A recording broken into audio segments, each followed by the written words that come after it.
In times gone by, one quarreled oft with Guizhong concerning mechanical principles. We each had our ideals, and neither would yield. Under the pretext of a social gathering, one invited the impartial Rex Lapis to judge the quality of our creations.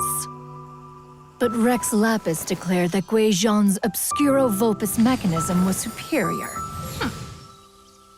Though one was too proud to acknowledge it, in one's heart, one knew that Guizhong was indeed the superior talent in the mechanical arts. As for the story between Guizhong and Streetward Rambler, that begins with a certain bell. In Guizhong's opinion, while mechanisms were no substitute for human composers, they were yet capable of producing simple but fine melodies. But Streetward Rambler believed music to be an expression of the soul, an emotional enterprise that could never hope to be replicated by machinery. They argued endlessly, until one asked Rex Lapis to intercede. He confiscated the bell and designated it for ceremonial use. Thereafter, one would often find them convening in the mountains, discussing music, mechanics, and all the affairs of the mortal world. But these good times were not to last. War broke out between the gods, and soon engulfed the Guili Plains.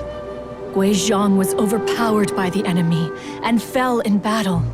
When Streetward Rambler and I arrived at the scene at long last, all that remained among the ruins was her lifeless body.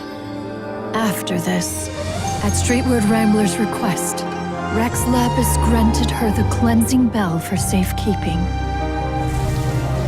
To honor our friend's memory, one made a few finishing touches to her ballistic device.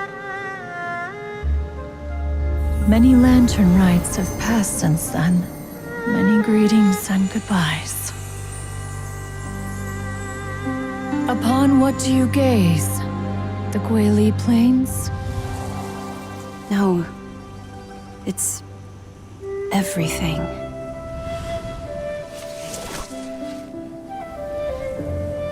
We think of human life as like a lantern that's lit one minute and extinguished the next. But are we Adepti so different?